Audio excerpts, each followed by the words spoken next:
안녕하세요. 분당 서울대병원 혈액종양내과 김진원 교수입니다.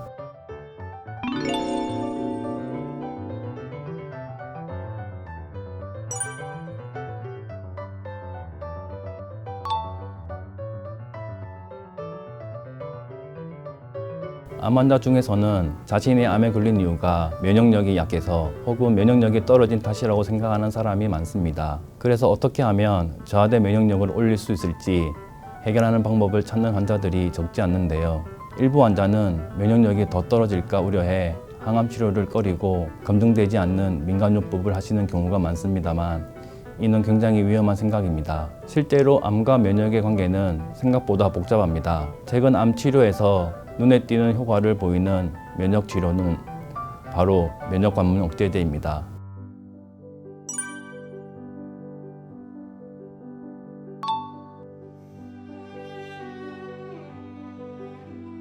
우리 몸에는 면역 반응이 과하게 나타나지 않도록 조절하는 면역관문 역할을 하는 기능이 있습니다. 쉽게 말씀드리면 감기와 같이 염증성 반응이 있을 때 적당히 염증만 조절되고 그 반응이 과하여 자신의 다른 장기에는 피해를 입히는 것을 막습니다. 과한 반응이 유발되면 자가 면역 질환처럼 자신의 면역이 자신의 장기를 공격하게 되는 것인데 이렇게 되지 않도록 면역관문이 조절하는 것입니다.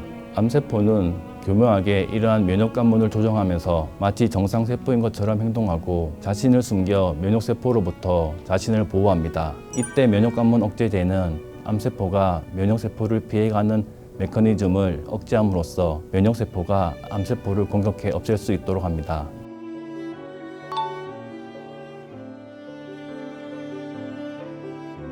면역관문 억제제는 1세대 세포독성 항암제, 2세대 표적 항암제에 이은 3세대 항암제로 평가받는데요. 면역관문 억제제의 효과는 기존의 일반 항암 치료와는 다릅니다. 정상적으로 환자가 가지고 있는 면역 반응을 조절해 치료 효과가 길게 지속된다는 것이 가장 큰 특징입니다.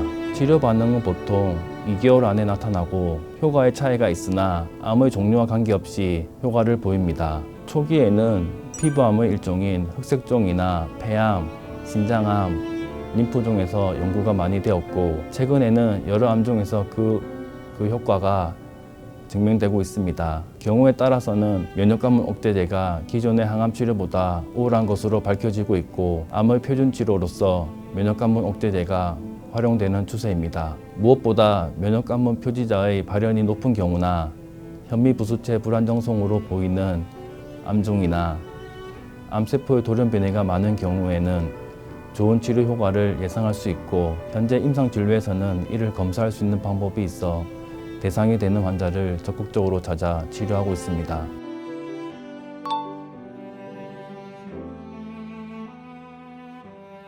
면역관문 억제제는 구역 구토, 탈모 등 기존의 세포독성 항암제로 인해 나타날 수 있는 일반적인 부작용이 없습니다. 면역력을 인위적으로 높이는 기존의 면역치료와는 달리 면역 부작용도 덜하며 비교적 안전하고 편하게 치료받을 수 있습니다. 다만 암 외에 다른 장기에 염증을 일으키는 부작용이 발생할 수 있는데요. 약 20% 정도에서는 약제 관련 부작용이 예상됩니다. 대부분은 조절이 가능합니다. 부작용으로는 갑상선 기능 저하증이 흔하게 나타나고 폐, 피부, 장애, 염증 등이 동반되는 중증 부작용 발생률은 약 2% 미만 정도에서 나타날 수 있으므로 치료 전에는 반드시 담당 의사와 상담이 필요합니다.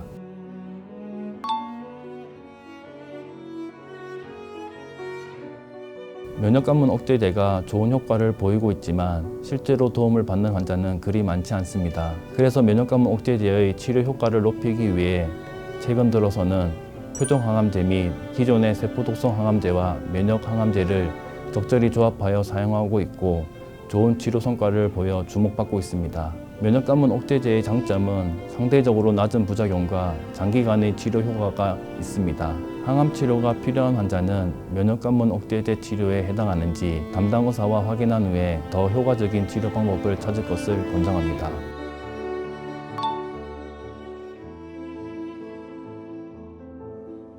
아직은 면역관문 억제제를 이용한 치료 중에 일부분만 건강보험이 적용되어 임상진료에서 활발하게 사용하기에는 제한이 있습니다. 하지만 면역관문 억제제의 임상시험 및 다양한 연구가 계속 진행되고 있으며 치료제의 적용 범위 역시 점점 넓어지고 있습니다. 하루빨리 건강보험 적용을 통해 암 환자분들이 누구나 면역항암 치료요법 혜택을 받을 수 있기를 기대합니다.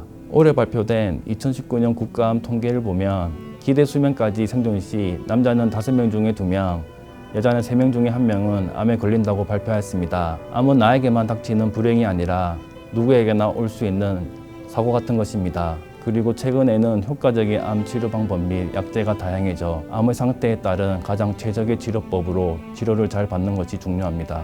환자분들을 위해 적합한 치료를 선택하고 치료를 잘 받을 수 있도록 도움을 드리고 면역관문 억제제와 같은 새로운 치료법도 있으니 절대 포기하지 마시고 함께 암을 완치할 수 있도록 희망을 잃지 마시기 바랍니다. 오늘의 영상이 도움이 되셨다면 구독과 좋아요 눌러주세요. 지금까지 분당서울대병원 김진원 교수였습니다. 감사합니다.